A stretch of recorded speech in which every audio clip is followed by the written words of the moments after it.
Assalamualaikum warahmatullahi wabarakatuh. Jadi pada video kali ini kami dari grup G kelas akuntansi keuangan lanjutan J akan menjelaskan mengenai soal dan pembahasan untuk chapter sebelumnya yaitu chapter 6 dan juga penjelasan untuk materi chapter sebelumnya.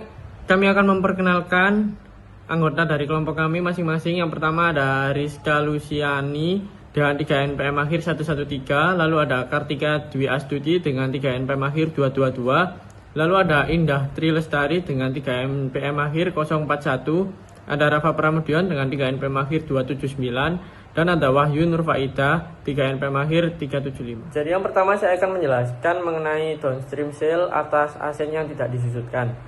Jadi POP ini mempunyai 90% kepemilikan pada Son. Nah, biaya akuisisi ini sama dengan fair value. Lalu di tahun 2023, POP ini menjual tanah ke Son dengan keuntungan 40 juta dengan harga 140 juta.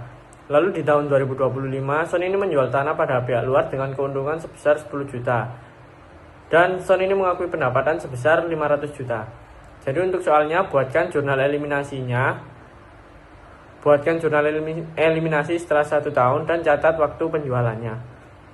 Jadi yang pertama kita akan mencatat untuk keuntungan dari Son. Karena POP mempunyai 90%, jadi 90 dikali dengan pendapatannya 500 ketemu 450. Lalu dikurangi dengan unrealized income dari keuntungan penjualan POP kepada Son 40 juta. Lalu income formsannya 410. Lalu untuk jurnal eliminasinya, yang pertama income formsan sebesar 410.000 kepada investment insan. Ini itu untuk mengeliminasi pendapatan anak. Lalu ada income formsan 40.000 kepada investment insan. Ini untuk mengeliminasi keuntungan penjualan tanah. Lalu ada jurnal eliminasi atas keuntungan tanah, yaitu gain on sale land terhadap land senilai 40.000. Ini untuk mengeliminasi transaksi intercompany.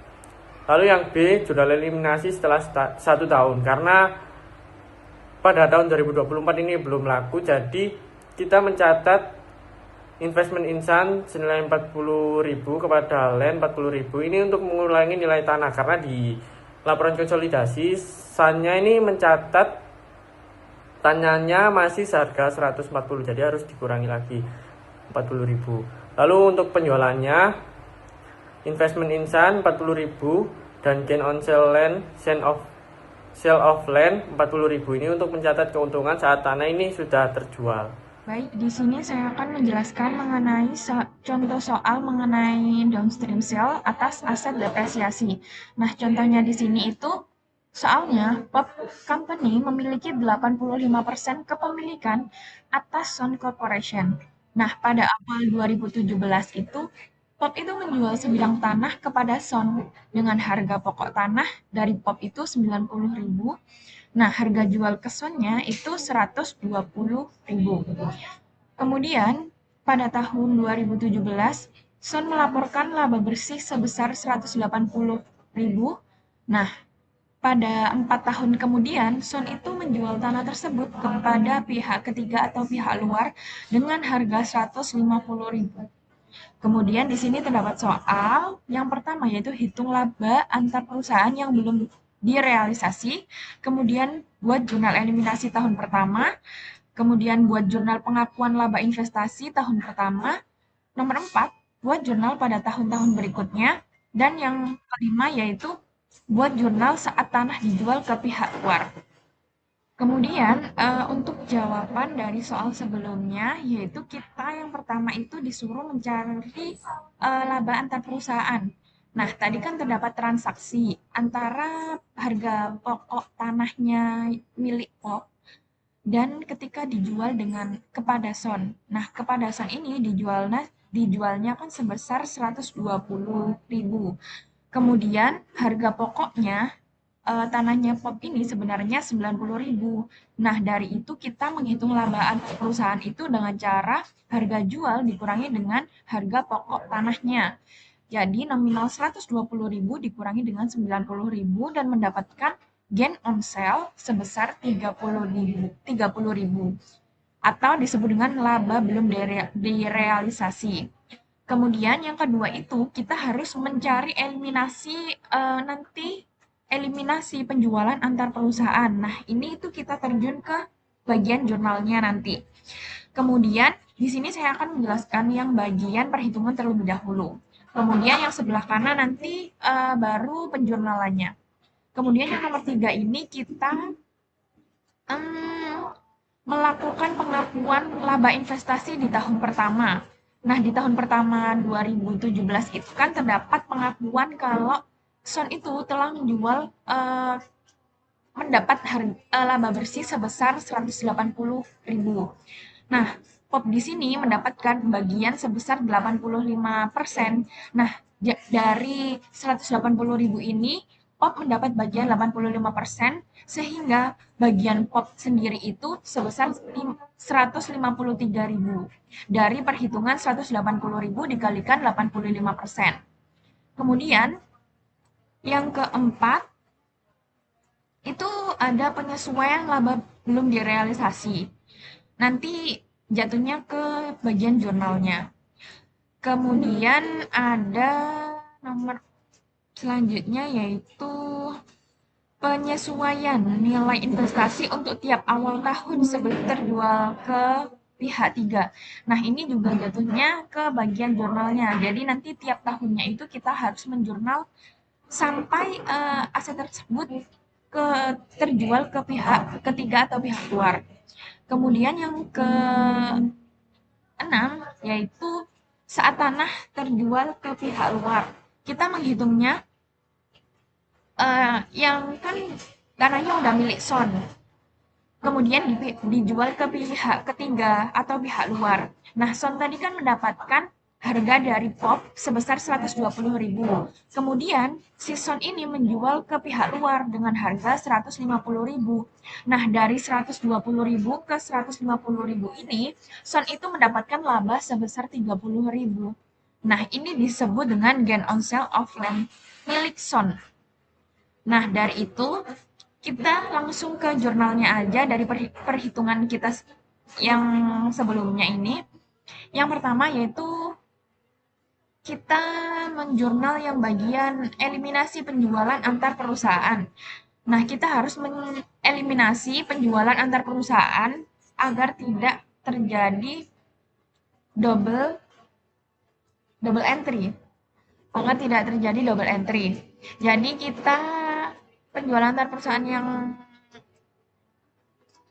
eliminasi tahun pertama yaitu ketika kita mendapatkan laba sebesar 30.000.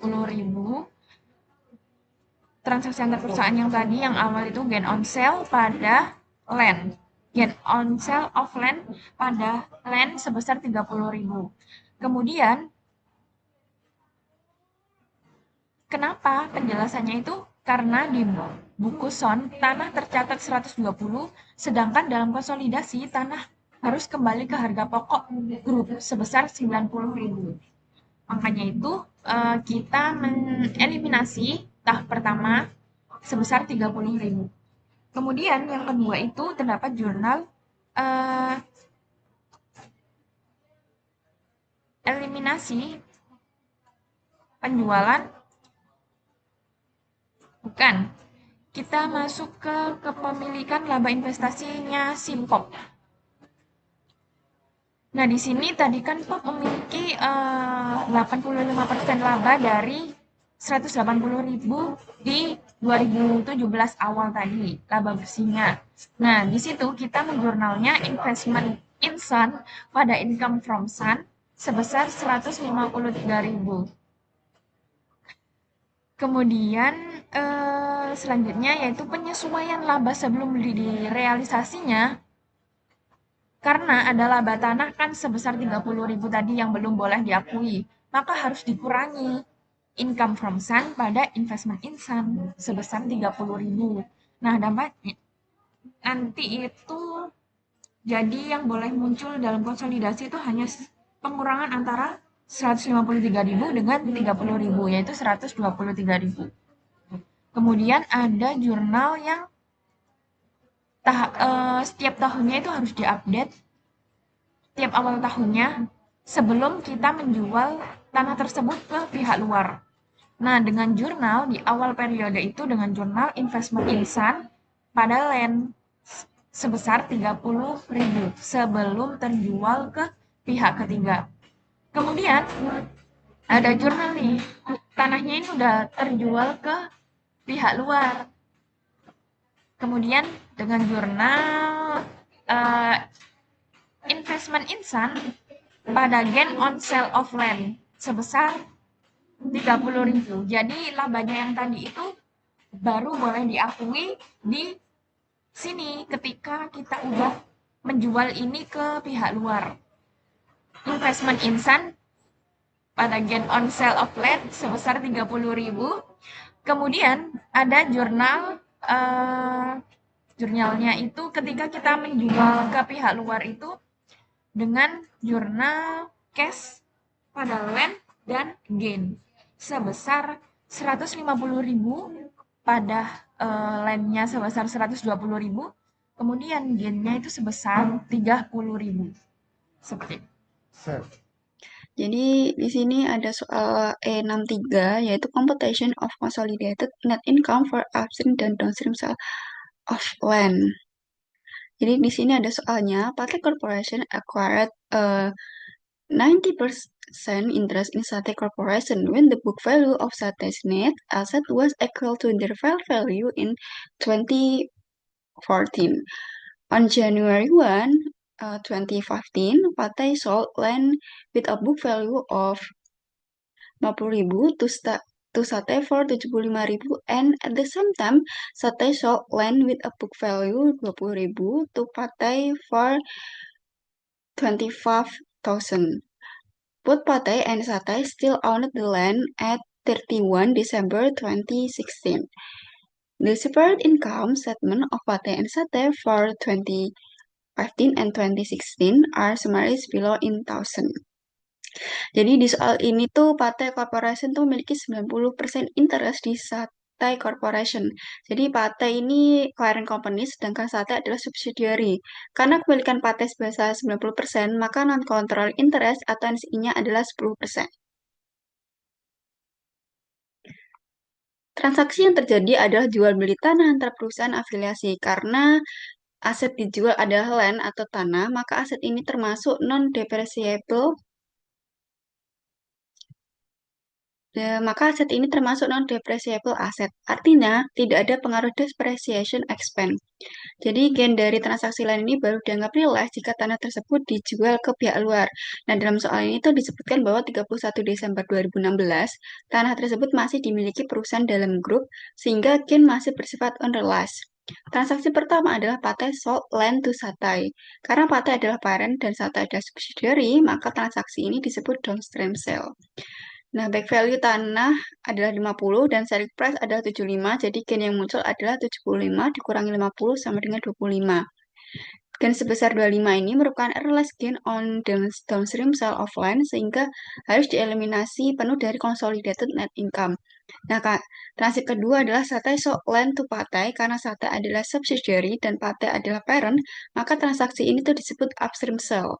Jadi book value tanahnya itu ada 20, terus selling price-nya ada 25, jadi gain yang muncul adalah 25 dikurangi 20 sama dengan 5. Jadi gain sebesar 5 ini merupakan unrealized gain of upstream sale of land, sehingga juga harus dieliminasi dari consolidated net income. Namun karena gain upstream tercatat di subsidiary, maka gain ini juga mengalami perhitungan non-controlling interest. Jadi sekarang kita hitung ke consolidated net income tahun 2015. Net income Pathé tahun 2015 adalah 1.200 dan net income Satay adalah 170. Jadi combine net income sebelum adjustment adalah 1.200 ditambah 170 sama dengan 1.370. Nah, kemudian kita kurangi unrealized gain on downstream sale of land sebesar 25 dan unrealized gain on upstream sale of land sebesar 5. Jadi consolidated net income tahun 2015 adalah 130,70 dikurangi 25 dikurangi 5 sama dengan 1.340. Nah, selanjutnya jika diminta misalnya controlling share of consolidated net income, maka kita harus menghitung NCA share terlebih dahulu. Karena upstream gain tercatat di income Satay, maka income Satay harus disesuaikan. Satay reported net income adalah 110 dikurangi unrealized upstream gain sebesar 5, sehingga Satay realized income adalah 170 dikurangi 5 sama dengan 165. NCSR-nya ada kan 10%-nya dari 165 yaitu 16,5. Jadi controlling share of consolidated net income tahun 2015 adalah 130 dikurangi 16,5 sama dengan 31323,5. Nah, untuk tahun 2016 tidak ada transaksi yang menghasilkan intercompany gain dan tanah juga belum dijual ke pihak luar. Jadi tidak ada gain yang direalisasi atau dieliminasi lagi pada income tahun 2016. Nah, income Satay pada tahun 2016 adalah 1450 dan net income Satay adalah 325. Maka consolidated net income tahun 2016 adalah 1450 ditambah 325 sama dengan 1175. Nah, untuk NCSR 2016 karena tidak ada upstream gain baru, maka NCSR dihitung langsung dari Satay net income. Jadi 1175 dikurangi 32,5 sama dengan 174255. Nah, selanjutnya saya akan membahas soal mengenai penjualan upstream aset yang disusutkan. Nah, di sini ada contoh kasusnya, yaitu pada tanggal 1 April 2014, PT Maiba membeli sebuah kendaraan dari anak perusahaannya yang dimiliki sebesar 80%, yaitu Japera, seharga 2.800.000. Nah, pada saat itu kendaraan tersebut memiliki nilai buku senilai 2.300.000 dengan akumulasi penyusutan sebesar 200.000.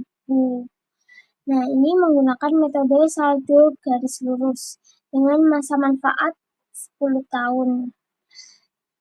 Nah, ini laba bersih yang dilaporkan itu sebesar 3.800.000. Nah, di sini kita yang pertama itu disuruh menghitung laba perusahaan yang belum terrealisasi. Jadi cara menghitungnya yaitu yang pertama kita menentukan harga jualnya yaitu 2.800.000. Kemudian nilai bukunya sebesar 2.300.000. Nah, ini 2.800.000 dikurangi 2.300.000. Nah, itu ketemu keuntungan yang belum terrealisasi, yaitu sebesar 500.000. Nah, yang kedua kita disuruh menghitung amortisasi setiap tahunnya. Jadi, cara menghitungnya yaitu dari keuntungan 500.000 itu dibagi masa manfaat selama 10 tahun. Nah, hasilnya itu laba yang terrealisasi per tahunnya itu 50.000. Nah, ini kan di soalnya kan April jadi nggak genap 1 tahun. Jadi untuk amortisasi di tahun 2014 itu cuma 9 bulan. Jadi cara menghitungnya yaitu 9 per 12 dikali 50.000. Hasilnya 37.500. Jadi realisasi laba di 2014 itu 37.500. Selanjutnya kita akan menjawab yang nomor 3 dan juga 4. Yang nomor 3 ini disuruh menghitung bagian laba induk dan NCI setelah penyesuaian unit release gain dan amortisasinya tahun 2014.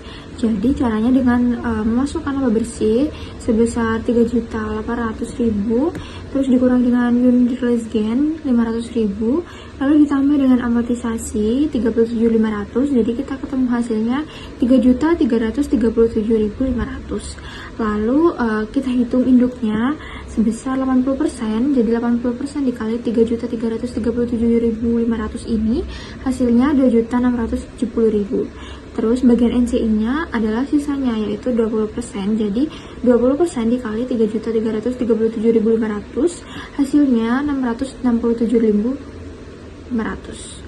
Terus untuk nomor 4, buat jurnal eliminasi untuk kertas kerja konsolidasi untuk tahun 2014. Jadi ini jurnal pertama ada gain on sale of asset pada aset sebesar 500.000.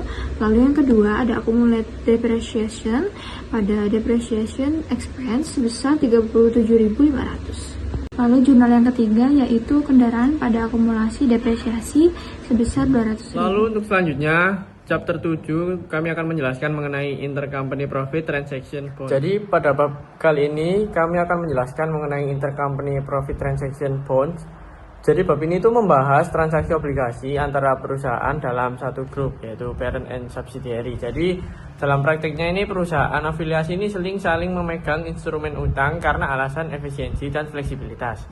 Namun dalam laporan keuangan konsolidasi, transaksi antara afiliasi ini dianggap transaksi internal sehingga harus dieliminasi.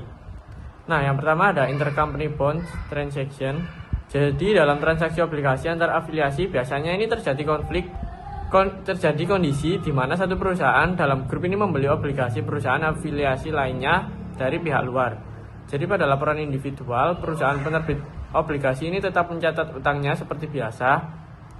Lalu perusahaan pembeli ini mencatat obligasi tersebut sebagai investasi. Namun dalam laporan konsolidasi, obligasi ini tuh dibeli oleh afiliasi dianggap sebagai utang yang sudah dilunasi. Karena dalam satu entitas konsolidasi tidak mungkin perusahaan ini berutang kepada dirinya sendiri, maka akun investasi obligasi ini dan utang ini harus dieliminasi. Lalu ada cara pelunasan obligasi dalam konsolidasi. Ada issuer membeli dan melunasi obligasinya sendiri. Lalu issuer meminjam dari pihak luar untuk melunasi obligasi. Lalu issuer meminjam dari afiliasi untuk melunasi obligasi. Dan afiliasi membeli obligasi issuer dari pihak luar. Lalu selanjutnya ada constructive gain and loss of intercompany bonds. Jadi ketika afiliasi ini membeli obligasi afiliasi lain dari pasar atau pihak luar, biasanya harga pasar ini berbeda dengan nilai buku obligasi. Nah, maka timbul constructive gain atau constructive loss, yaitu keuntungan atau kerugian yang dianggap terjadi oleh entitas konsolidasi. Nah, terjadinya constructive gain or loss ini jika harga beli lebih besar dari nilai buku obligasi, maka terjadi constructive loss.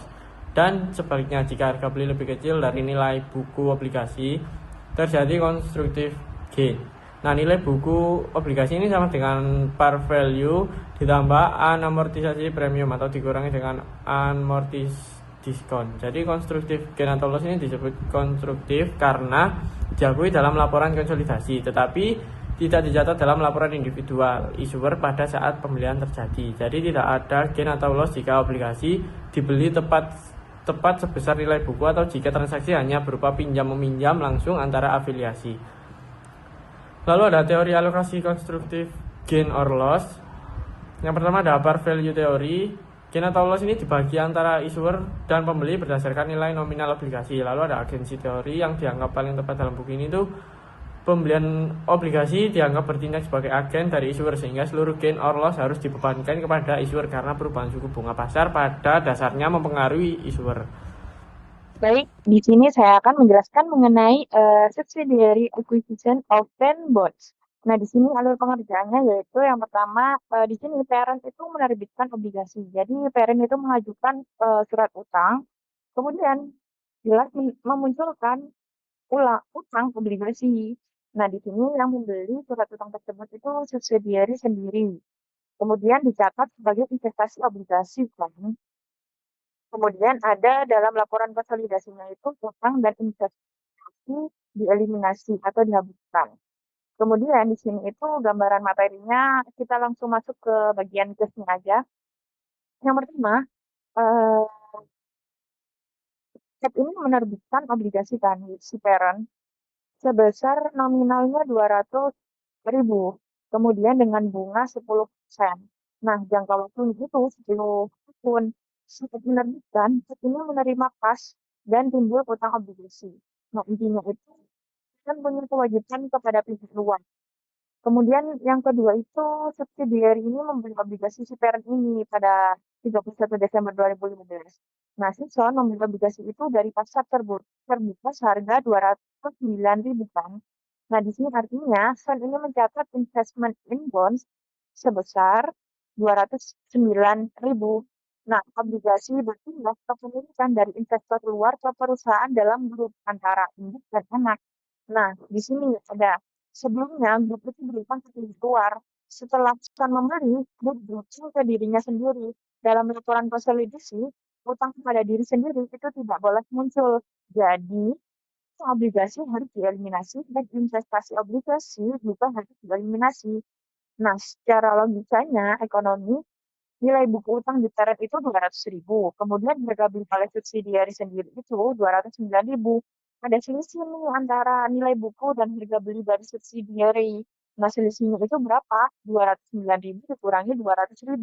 Sebesar 9.000 selisihnya. Nah, karena grupnya bayar lebih besar daripada nilai bukunya, jadi dibayar 209.000. Nilai bukunya itu kan 200.000, jadi membayarnya lebih besar. Muncul kerugian konstruktif atau konstruktif loss sebesar 9.000. Nah, di sini ada jurnalnya dari si parent, ya, Thomson pada investment insan sebesar 9.000. Nah, kenapa? Karena si Sun ini mengalami kerugian atas pembelian obligasi tersebut.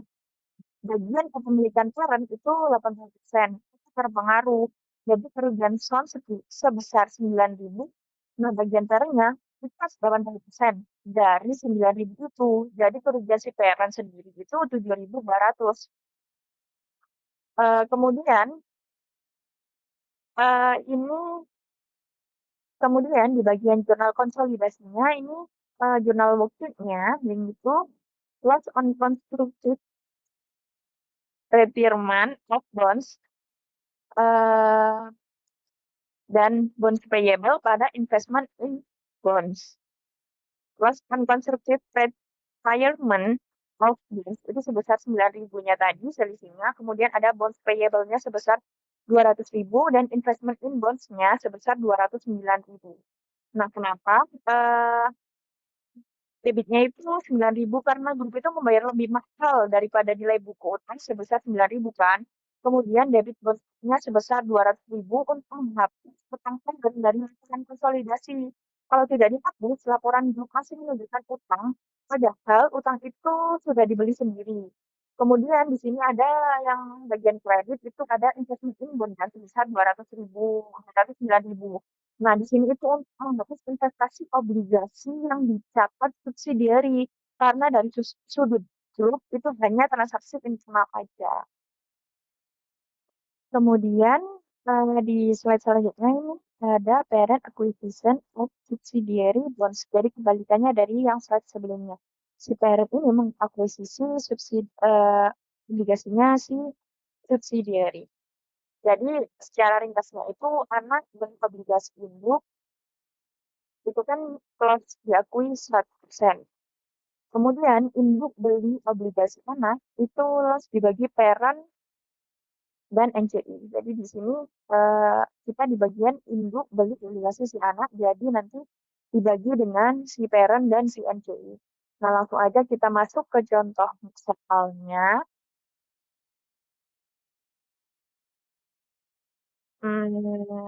Saat ini menerbitkan obligasi sebesar 2 juta. Kemudian si bunganya itu ada 10% dijual ke publik pada 1 Desember 2015. Lalu pada 31 Desember 2016-nya, si induk ini membeli obligasi tersebut di pasar sebesar 209.000. Nah, saat saat induk beli obligasi sana dianggap seperti perusahaan melunasi utangnya sendiri atau dianggap sebagai constructive retirement. Nah, padahal sebenarnya beli dari pihak luar kan. Jadi langsung aja kita masuk ke perhitungannya. Di sini nilai buku obligasi atau BV-nya, book value-nya itu sebesar 200.000. Kemudian harga belinya atau market price-nya itu sebesar 209.000. Karena harga tinggi, maka mengalami kerugian sebesar 9.000. Nah, kemudian kerugian ini, karena ini transaksi induk sana, maka rugi ini dibagi dengan si NCI. Antara parent berapa kepemilikannya dan NCI berapa kepemilikannya. Parent ini memiliki kepemilikan sebesar 80%. Kemudian kerugiannya ini dikalikan dengan 80% tersebut. Kemudian menghasilkan jumlah nominal sebesar 7.200. Kemudian ada sisa 20%. Nah, itu pasti miliknya si NCI. NCI-nya 20% dikalikan 9.000 kan. Jadi si NCI mendapatkan kerugian sebesar 1.800. Kemudian ada jurnal kerugian di buku si induk atau si parent. Nah, akui rugi di laporan laba rugi, terus kemudian hapus investasi obligasi. Jadi debitnya itu loss kerugian pada investment insan sebesar 7.200. Jadi kerugian yang dialami si parent itu hanya 80%-nya dari kerugian si son ini, bukan seluruh. Nah, selanjutnya saya akan menjelaskan mengenai obligasi induk yang dibeli anak perusahaan atau downstream. Nah, di sini ada contoh kasusnya. Jadi, dalam contoh kasus ini, yaitu PAM sebagai induk perusahaan memiliki saham kepada Sun, yaitu anak perusahaannya, sebesar 70%. Nah, PAM ini memiliki obligasi senilai 10 juta dengan bunga 10% yang beredar, dengan premi yang belum diamortisasi sebesar 100.000 pada tanggal 2 Januari 2017. Nah, pada saat itu, Sun itu membeli obligasi senilai 1 juta dari PAM. Nah, tapi si Sun ini membayar ke PAM-nya itu senilai 950.000 karena beli dari seorang pialang investasi.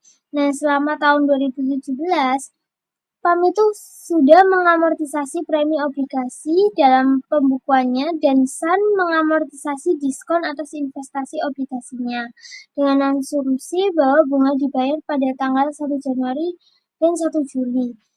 Bahwa obligasi jatuh tempo pada tanggal 1 Januari 2022 dengan masa 5 tahun. Dan amortisasinya itu dilakukan dengan garis lurus. Nah, di sini kita itu disuruh menghitung keuntungan konstruktif, lalu menentukan pendapatan yang diakui secara bertahap. Nah, jadi yang pertama kita menghitung dulu keuntungan konstruktifnya, yaitu dengan menghitung nilai bukunya. Nah, di sini nilai bukunya itu dari 10% dikali 10 juta ditambah 100.000. 10% itu dari, kan season kan membelinya hanya 1 juta. Kan 1 juta itu 10% dari 10 juta. Nah, hasilnya 1 juta 10.000. Lalu season itu membeli obligasi tersebut dengan harga 950. Jadi keuntungan konstruktifnya yaitu 60.000. Nah, keuntungan ini tuh tidak boleh langsung diakui, Jadi secara bertahap. Nah, ini ada jurnal untuk pencatatannya, yaitu bonds payable, investment income bonds pada gain on retirement of bond. Nah, yang selanjutnya kita menghitung amortisasi per tahunnya. Yang pertama ini ada amortisasi premi, yaitu 10% dari 100.000, itu hasilnya 10.000, dibagi per 5 tahun, yaitu hasilnya 2.000. Lalu ini ada amortisasi diskon Sun, yaitu dari 1 juta dikurangi 950. 1 juta dari obligasi tadi, terus kan dibeli seharga 950. Nah, jadi diskonnya kan 50.000, itu dibagi 5 tahun. Nah, hasilnya 10.000. Nah, jadi realisasi keuntungan per tahunnya itu dari 2.000 ditambah 10.000, jadi 12.000 per tahun. Nah, selanjutnya kita menghitung pendapatan bunga.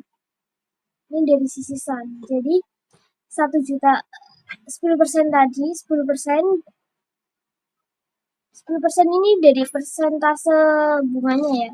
Jadi 10% dikali 1 juta ditambah 10.000. 10.000 ini dari pendapatan diskon amortisasi. Nah, jadi pendapatan bunganya yaitu 110.000.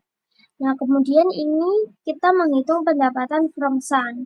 Ini pendapatan dari Sun, yaitu 154.000 itu dari 220.000 dikali 70%, hasilnya 154.000 ditambah keuntungan yang belum terrealisasi, yaitu keuntungan konstruktifnya yaitu 60.000, kemudian dikurangi keuntungan yang sudah terrealisasi per tahun 12.000, jadi hasilnya 202.000.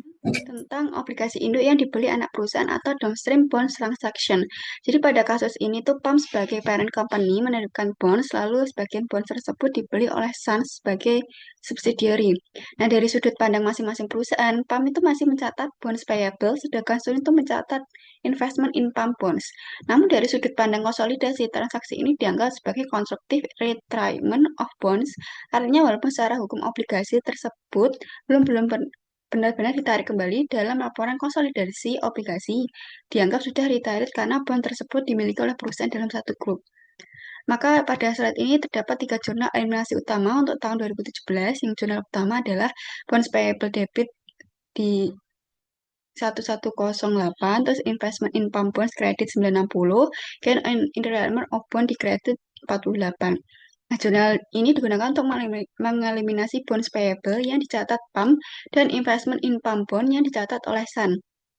Nah, selisih antara nilai buku bonds payable sebesar 1008 dan investment in bonds sebesar 960 menghasilkan gain on retirement of bonds sebesar 48. Nah, jurnal kedua itu ada interest income di debit 110, terus interest expense di kredit 98, dan gain on retirement of bond kredit 12. Nah, jadi jurnal ini itu digunakan untuk mengeliminasi interest income yang dicatat oleh Sun dan interest expense yang dicatat oleh PAM. Karena interest income itu lebih besar daripada interest expense-nya, maka selisih sebesar 12 itu diakui sebagai tambahan gain on retirement of bonds. Jadi selisih ini tuh nunjukin kalau realisasi keuntungan kontrak selama tahun 2017. Nah, untuk jurnal ketiga itu ada interest payable debit 50, interest receivable di kredit 50. Nah, jurnal ini tuh digunakan untuk mengeliminasi interest payable dan interest receivable antar perusahaan. Karena utang bunga dan piutang bunga tersebut berasal dari transaksi internal antara PAM dan Sun, maka keduanya itu tidak boleh muncul dalam consolidated financial statement. Jadi, Selanjutnya kita akan membahas parents purchase subsidiaries bonds. Nah, ini kondisi awalnya. Jadi, POP ini memiliki 90% saham Sun. Lalu pada 30 Desember 2016, Sun mempunyai obligasi 10 juta dari termasuk bunga 10%-nya. Nah, di situ juga ada diskonto belum diamortisasi sebesar $300.000.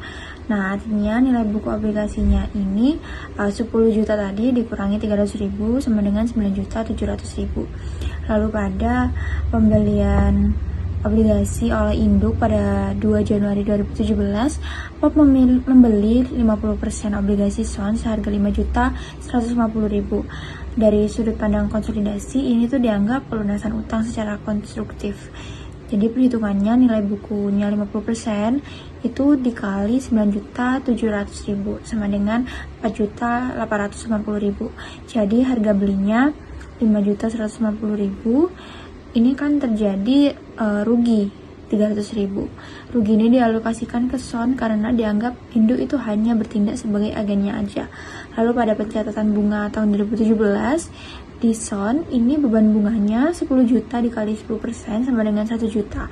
Lalu diamortisasi diskonto 60.000, jadi totalnya 1.060.000. Terus obligasi internalnya 50% sebesar 530.000. Lalu di POP pendapatan bunga 5 juta dikali 10% sama dengan 500.000, lalu amortisasi preminya 30.000, jadi totalnya 470.000. Jadi selisihnya 530.000 dikurangi dengan 470.000 sama dengan 60.000. Ini tuh pengakuan sebagian rugi 300.000 dibagi 5 tahun sama dengan 60.000 per tahun.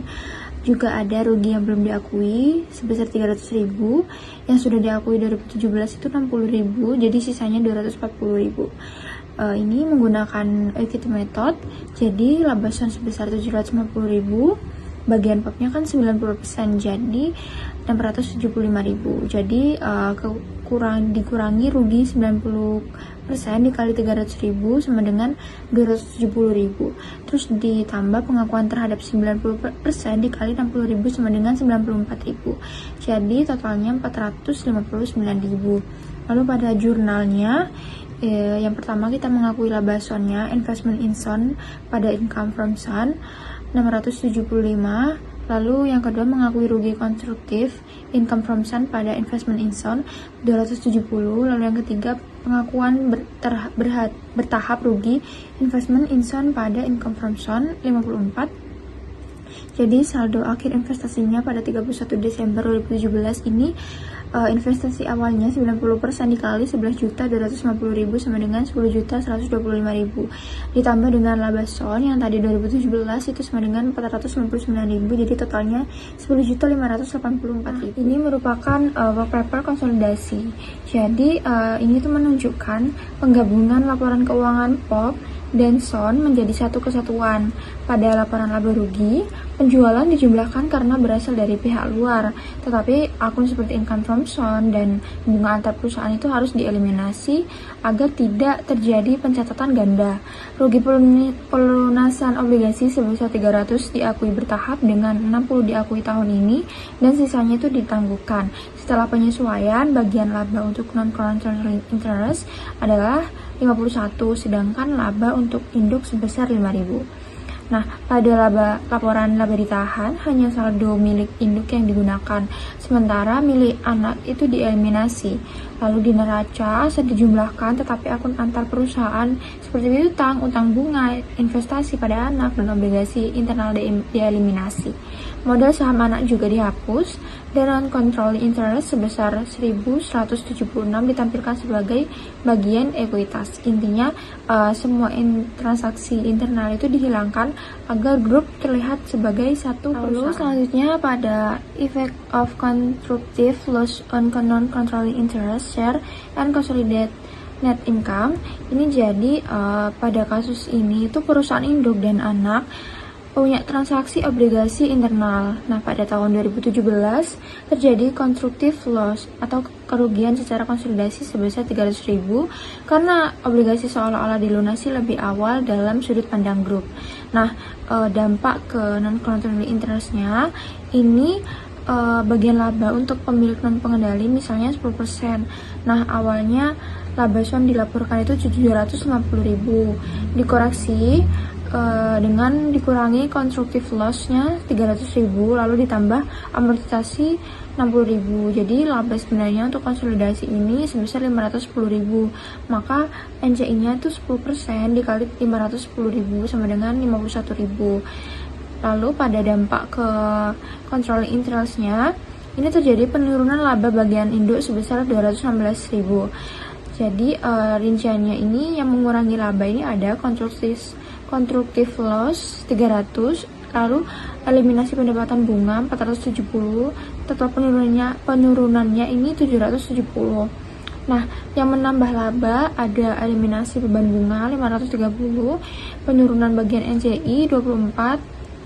Ini dari 75 ke 51 kan, jadi selisihnya tuh 24. Jadi total kenaikannya 554. Lalu dampak akhirnya ini 770 dikurangi 554 sama dengan 216.000. Jadi pada jurnal konsolidasinya bagian debitnya ini ada loss on retirement of bonds 300, interest payable 250, interest income 470.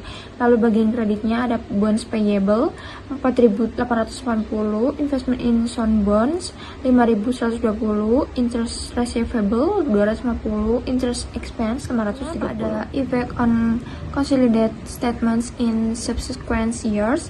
Ini tahun pertama 2017 itu sudah diakui constructive loss sebesar 300.000.